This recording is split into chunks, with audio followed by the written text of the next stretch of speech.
Salut à tous, épisode 3 avec la Deceuninck Quick-Step. Nous sommes toujours sur Pro Cycling Manager 2021 avec une équipe, mon Dieu, très séduisante. Mais je voudrais tout de suite vous parler de quelque chose que je développerai dans la fin de cette vidéo. C'est ce qu'on appelle Pro Cycling Manager Career Explorer. L'édition 2021 a été proposée par le créateur, dont je vous ai écrit le lien juste avant. Ça nous permet de découvrir pas mal de choses. En fait, on peut voir quelle sera la start list du Tour de France ou bien du Giro précédemment. C'est lié au fait que les équipes ont déjà fait leur planification. Pour la Vuelta, par exemple, on ne sait pas encore à ce stade-là de la partie.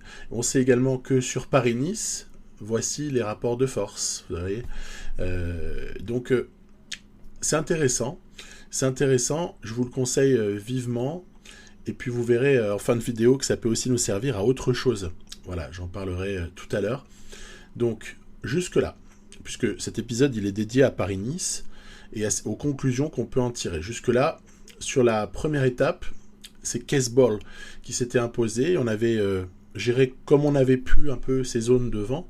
En tout cas, ça ne nous avait pas conduit à la victoire d'étape, mais à un gain substantiel par rapport à certains favoris. Au général, puisque beaucoup de cassures avaient eu lieu. Non, la victoire d'étape, elle intervient à l'étape 2. Elle est l'œuvre de Davide Ballerini. Davide Ballerini qui s'impose ainsi au sprint après un bon travail d'équipe. Derrière, il y a ce contre-la-montre de Gien. Alors, celui-là, j'avais de grosses ambitions pour, par exemple, Rémi Cavagna. Mais non, je me suis fait coiffer au poteau par Stefan Kung et Søren Kragh Andersen notamment. Je reparlerai du CLM dans la vidéo prochaine, dans l'épisode 4. Je parlerai des contre-la-montre, puisque quelque chose finalement est apparu entre-temps. Mais à ce moment-là, j'avais déjà joué ce contre-la-montre. L'étape 4, avec cette arrivée à Chirouble, a vu Remco Evenepoel prendre le maillot jaune de leader, avec une petite avance sur Caruso, sur David Gaudu, notamment sur Peyo Bilbao. Donc il y a deux Bahreïn victorieuses à moins de 30 secondes. Tadej Pogacar étant pour sa part relégué à 44 secondes et Jean Almeida étant dévolu à un rôle d'équipier. Voilà, donc le cadre est posé.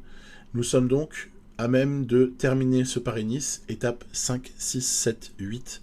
Et ensuite, on utilisera Career Explorer pour voir 2-3 petites choses. Sur l'étape 5, déjà, on repère aussi une zone de vent. Donc les zones de vent sont au final quoi ?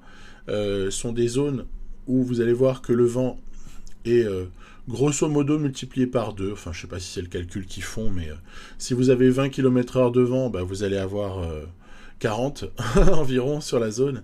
Si vous avez, puis on va voir ici, vous voyez un peu de vent de base sur cette étape-là. Moi, je choisis de faire rouler un petit peu parce que je veux maîtriser l'écart avec l'échappée.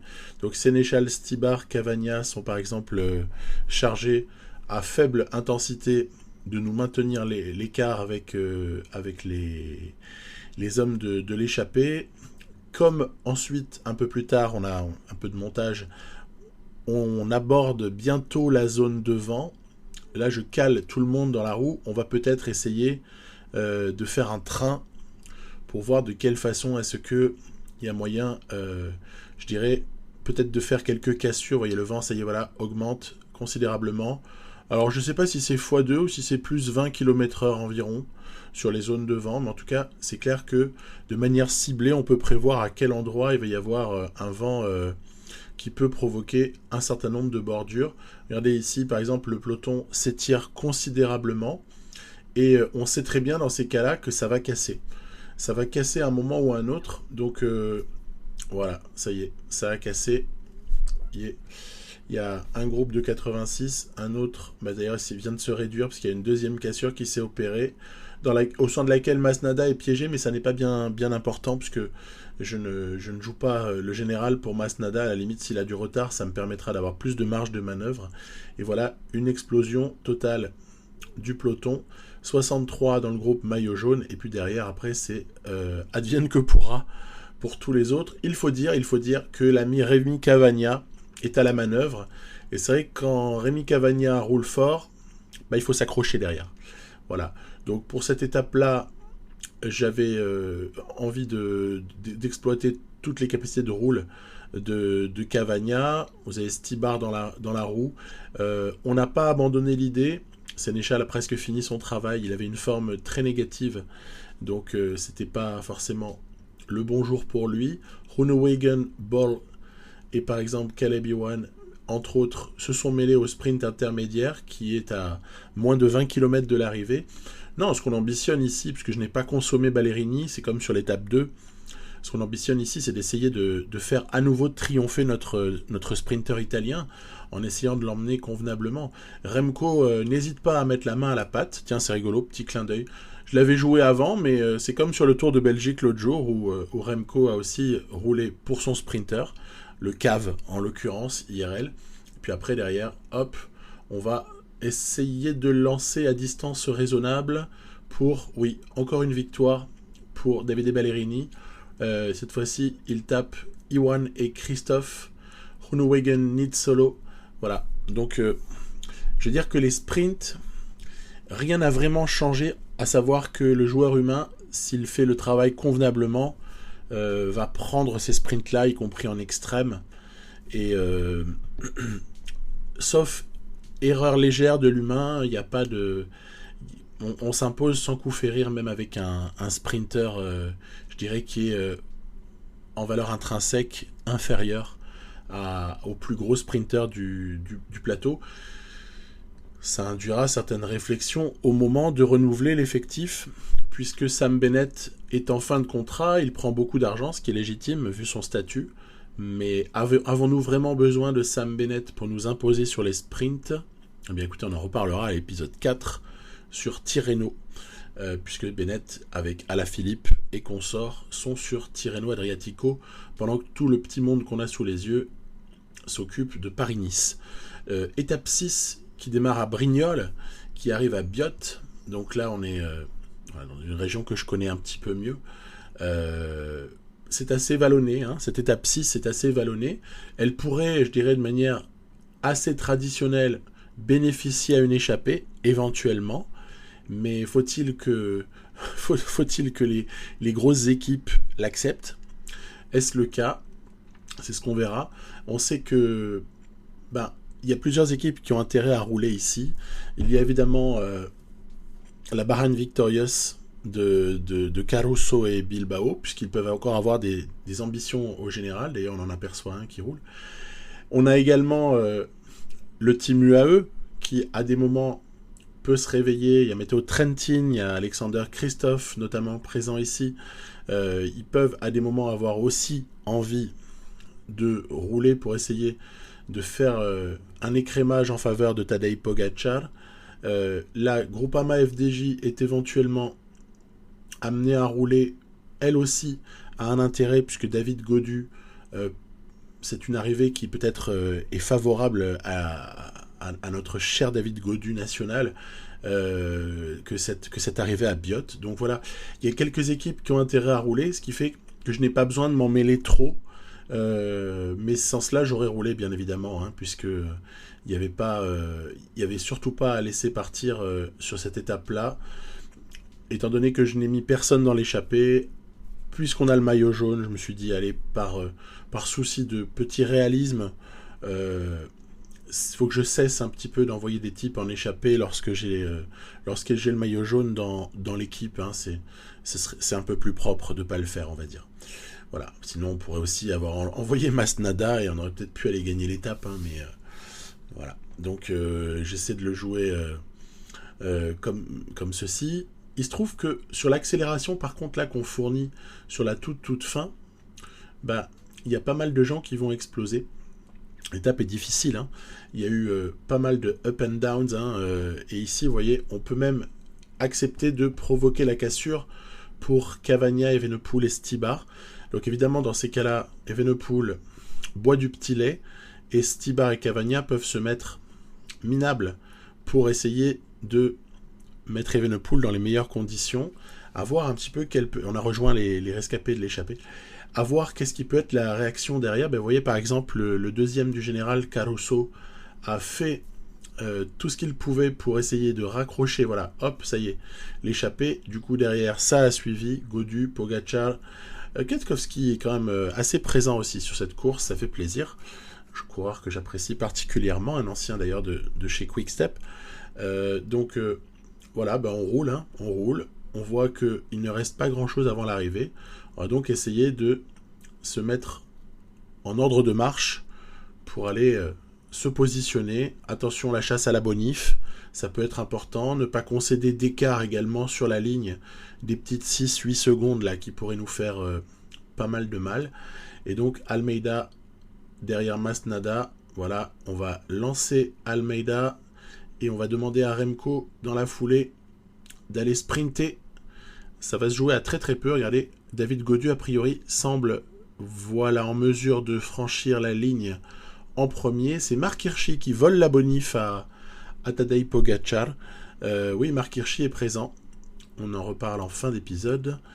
Et puis derrière, voilà, bah évidemment, il y a une petite cassure pour certains, notamment Kemna de la Bora-Hansgrohe. Kemna a peut-être perdu quelques places là pour ce qui est des coureurs présents dans le top 10 avant l'étape. Voilà. Donc David Gaudu, très jolie victoire pour le Breton. Et puis Remco placé, difficile à distancer en fait sur une config comme celle-là, vu l'équipe qui l'entoure. Ce qui nous fait maintenant une avance légèrement plus confortable, parce que Caruso a payé ses efforts pour revenir.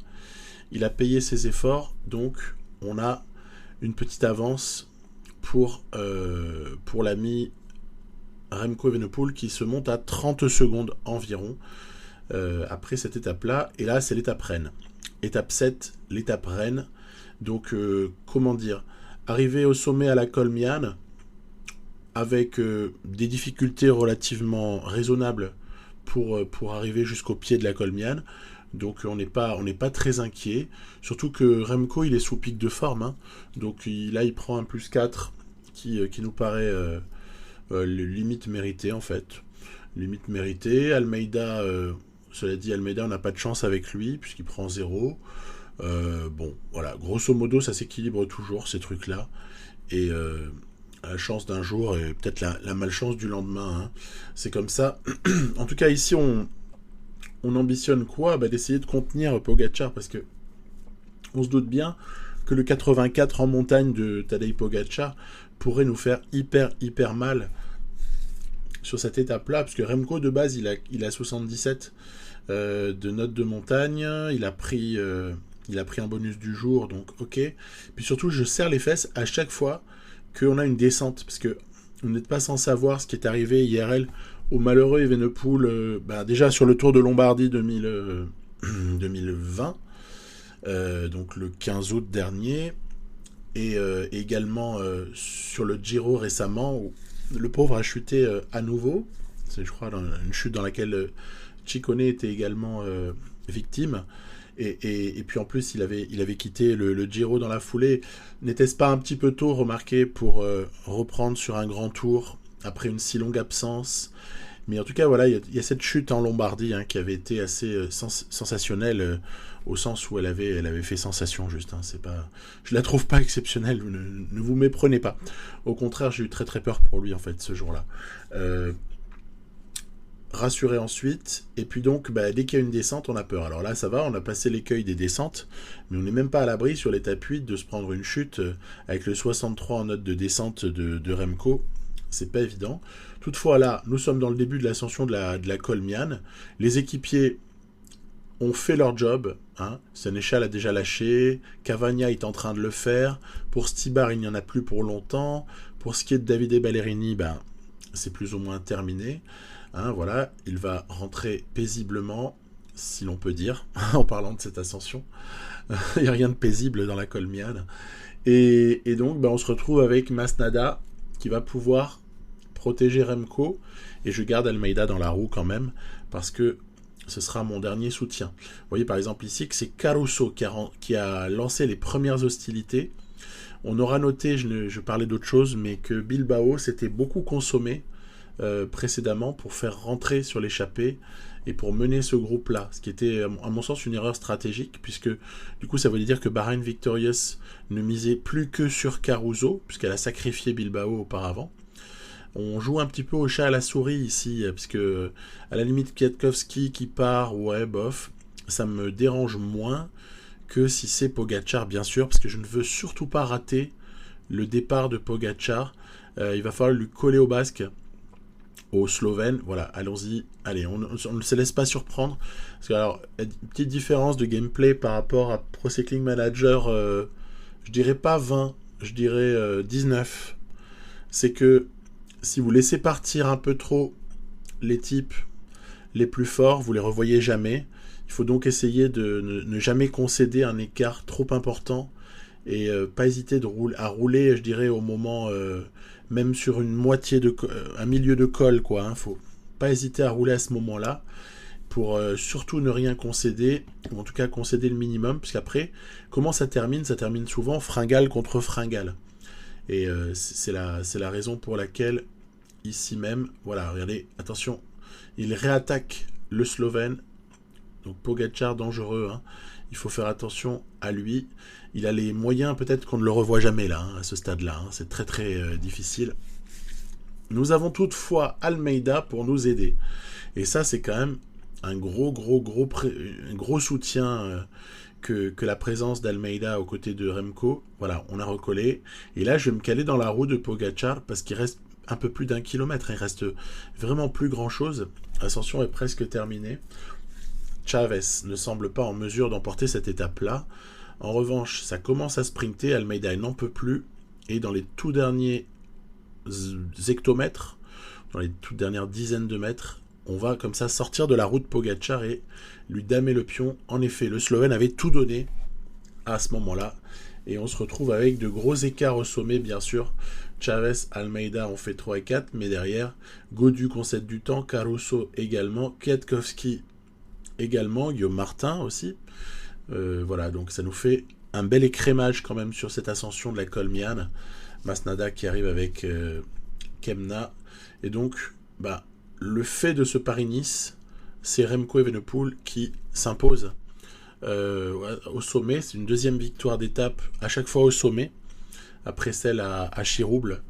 Victoire au sommet pour Remco, au nez à la barbe de Tadej Pogačar, pour lequel on aurait pu quand même estimer qu'il était totalement favori de cette ascension-là. Ça m'a interpellé, c'est pour ça qu'après on va essayer d'aller fouiner pour comprendre. Voilà. Donc, parce que c'est toujours sympa de gagner, hein, bien sûr, on a tous envie de gagner, mais au-delà de gagner, je fais pas cette carrière que pour ça, parce que sinon elle aurait pas d'intérêt. C'est aussi un support pour essayer de comprendre le jeu et pour comprendre notamment la planification de l'IA, si vous suivez mon regard, pour comprendre ce qui se passe et pour mieux l'appréhender en général.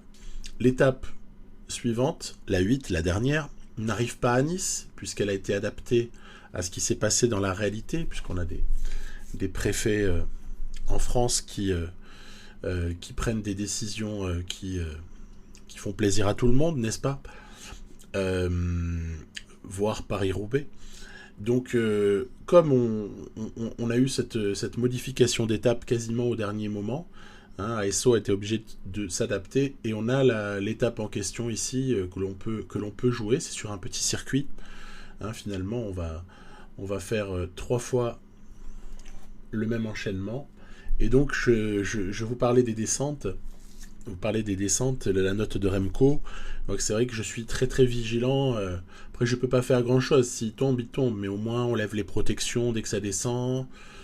On essaye de pas mettre des forts curseurs dans les descentes pour surtout pas provoquer une surchauffe.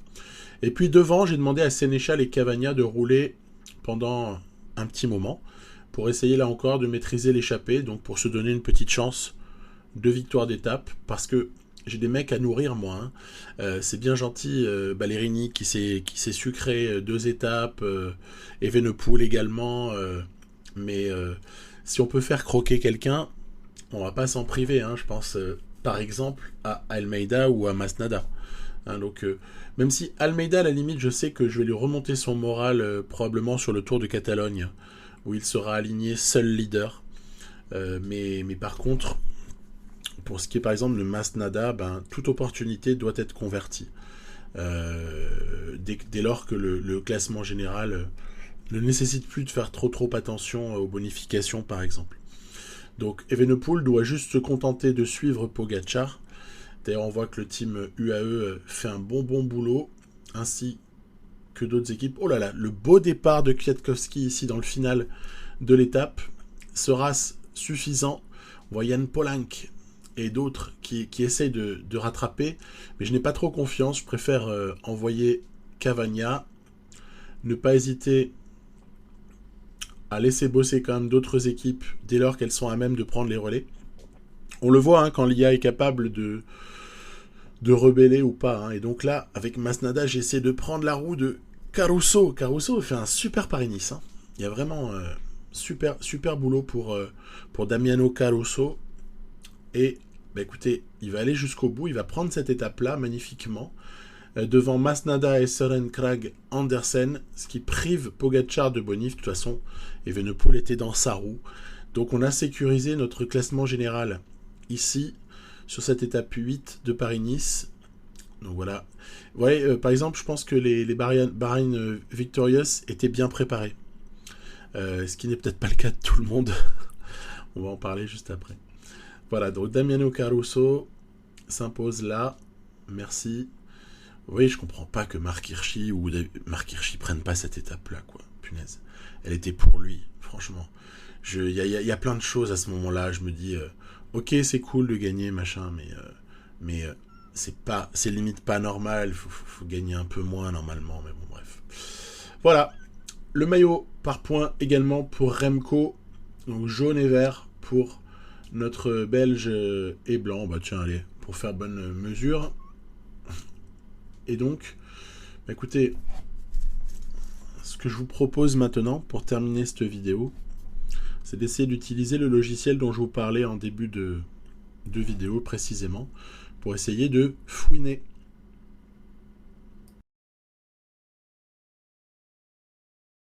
Donc PCM Career Explorer est un logiciel franchement fabuleux, qui a été honnêtement conçu par quelqu'un de forcément super balèze et que j'admire beaucoup, je dois vous le dire. Il a fait une mise à jour en fait de son logiciel, d'où le lien que je vous ai mis en début de vidéo, qui est spécifique pour PCM 21. Et c'est vrai qu'il y a peut-être plus de boulot à faire sur PCM 21 qu'il ne pouvait y en avoir sur les versions précédentes pour ce qui est de sauver la partie. On peut charger une partie en haut par l'onglet File pour aller chercher donc un fichier. On peut aller comme ça chercher pas mal de petites choses. Et ce dont je voulais vous parler ici, c'est quelque chose de spécifique. Je vous laisse découvrir par vous-même le logiciel, c'est assez facile à comprendre. Ici, par exemple, ici, je suis dans All Races, donc ça veut dire que je peux voir, regardez, je peux voir sur le Tour de France qu'est-ce qui est prévu a priori à ce stade-là. Quand je vais dans Planned, et ben là, je vais voir en fait que a priori Pogacar est déjà inscrit, Egan Bernal également, à la Philippe, nous le savons. Roglic, Van der Poel, Ganna. Enfin, c'est marrant parce qu'on peut avoir vraiment la liste de tous les inscrits. Et ça, je trouve ça quand même génial. À partir du moment où l'IA a fait son job, on peut savoir qui va participer à un Tour de France, alors que vous voyez, je suis seulement presque à la fin du mois de mars, à la mi-fin mars. Donc, très intéressant. Ce qui est intéressant aussi, c'est que ça propose, si je vais dans les outils, donc Tools, on peut utiliser pour planifier en fait. On peut utiliser ce logiciel pour faire de la planification, et ce peut-être un petit peu plus rapidement que ce qui existe sinon dans le jeu. Alors c'est ainsi que vous retrouvez là un résumé de ma planification. Alors, moi je l'avais faite dans le jeu, je ne l'avais pas faite grâce à ça, mais très sincèrement ça marche super bien, et je l'ai un peu testé, ça marche vachement bien. C'est de l'or en barre, cette possibilité de faire les choses, parce qu'en plus vous avez moins de clics à fournir, puisque vous pouvez, je dis une bêtise, mais vous prenez 3 coureurs, vous leur attribuez les mêmes certains objectifs en commun, par exemple, vous avez économisé quelques clics. C'est assez fabuleux. Mais c'est pas réellement de ça que je voulais parler. C'était surtout, alors où est-ce que c'est déjà, voilà, dans général. Alors vous avez un onglet team, vous pouvez tricher entre guillemets, hein, ça chacun fera ce qu'il a envie de faire, hein. Vous pouvez, par exemple, il y a même un remove bad moral, donc ça veut dire qu'en gros, si on a fait de la gestion à 2,50 balles, ou si ça va pas du tout dans notre équipe, on peut même remettre le moral des troupes, faire une espèce de reset en fait, hein, remettre les choses à zéro entre guillemets. Remove fatigue, c'est énorme ça aussi. Ça veut dire que dans l'hypothèse où on voudrait sauver notre partie, je ne sais pas moi, à la mi-juin, parce qu'on trouve qu'en fait tout part en sucette, on pourrait éventuellement tricher là aussi et enlever de la fatigue. Bon, chacun fera ce qu'il veut. Moi personnellement, c'est pas des options que j'ai envie d'utiliser. Heal cyclist pour soigner les cyclistes. Donc en gros, vous éradiquez toutes les blessures à partir du moment où vous avez fait ça. Bon, voilà, hier forme, c'est intéressant de voir ça. C'est intéressant. Alors bon, pour ce qui est de l'équipe de Koenig Quickstep, bah, on n'est pas vraiment surpris, hein, puisque ici les infos, sinon on les a déjà. Non, ce qui est intéressant dans les outils, c'est vous pouvez changer de team. Alors pourquoi est-ce que je dis que c'est intéressant? C'est parce que ça peut nous permettre de comprendre pas mal de choses.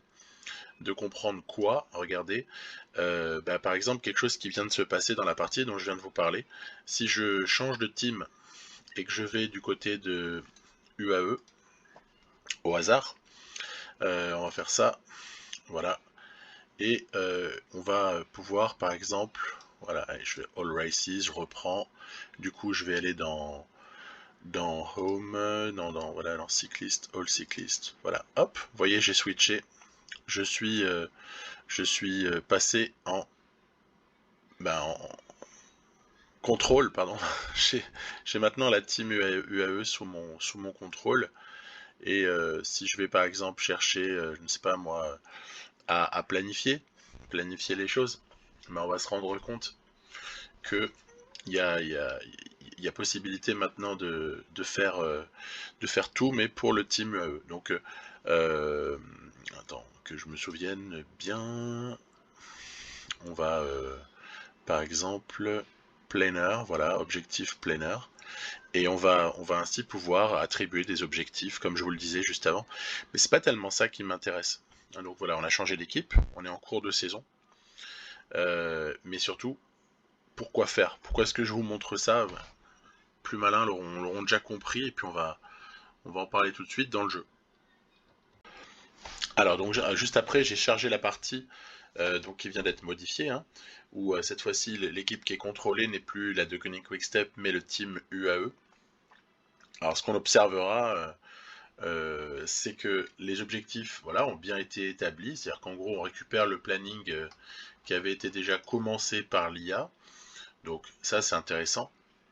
Je passerai sur le fait qu'il y a un ou deux bugs quand on change d'équipe comme ça, qui fait en fait c'est pas hyper exploitable, mais là c'est pas trop l'objet, parce que je voulais juste à pouvoir analyser les préparations et les courbes des uns et des autres en fait. Donc comme c'est ça l'objectif, tiens voilà, regardons Marc Hirschi.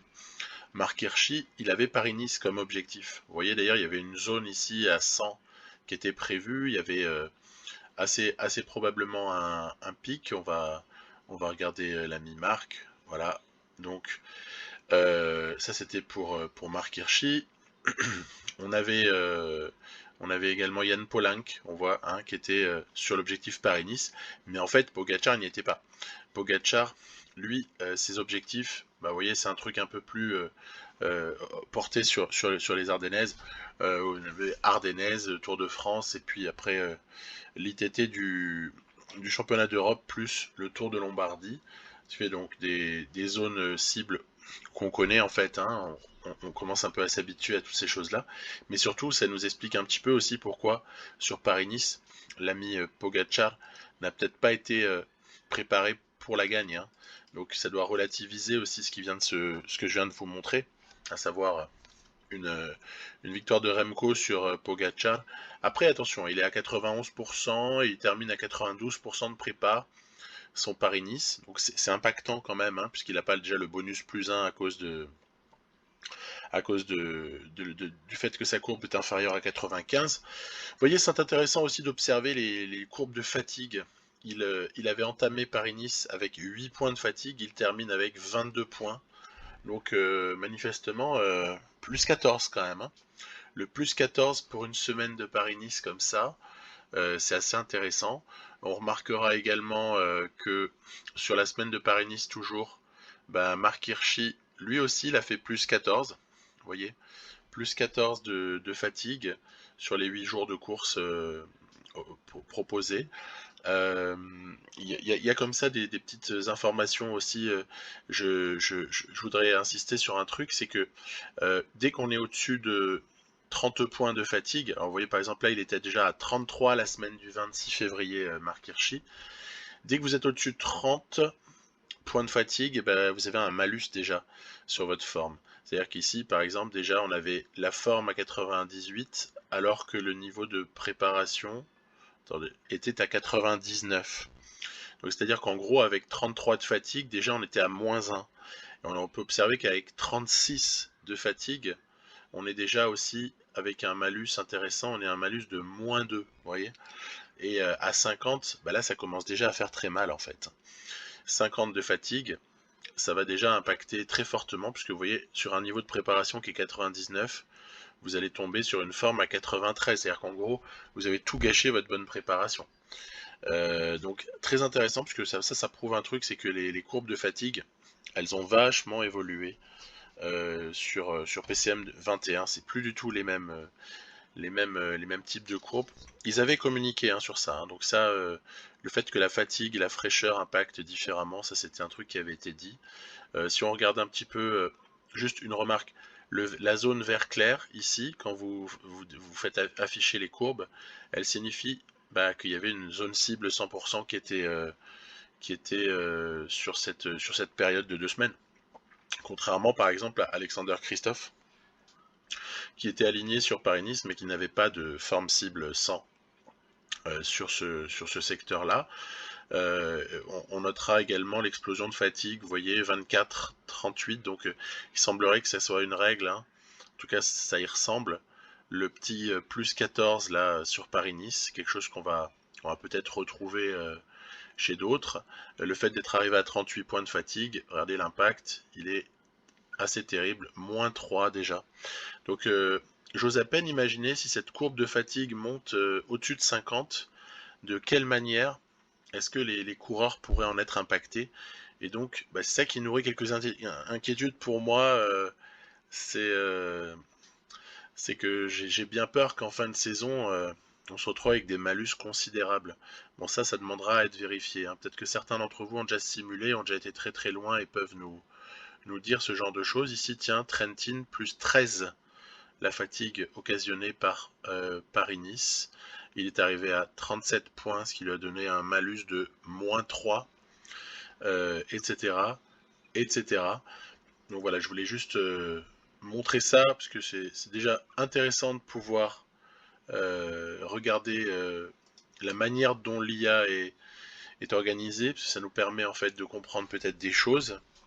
Et je voulais partager aussi ce moyen de pouvoir aller fouiner dans les arcanes du jeu. En tout cas, essayer d'aller chercher des indices surtout, voilà. Donc à un moment donné, j'ai écrit exprès, parce que tout ne s'affichait pas, mais en fait, quand vous êtes dans Career Explorer, ça s'affiche, vous inquiétez pas. On continuera un peu à aller essayer d'expérimenter tout ça, et notamment le nouveau comportement du jeu et son attitude cachée, on va dire, dans le prochain épisode, pour lequel je vous donne rendez-vous assez prochainement. Bye bye!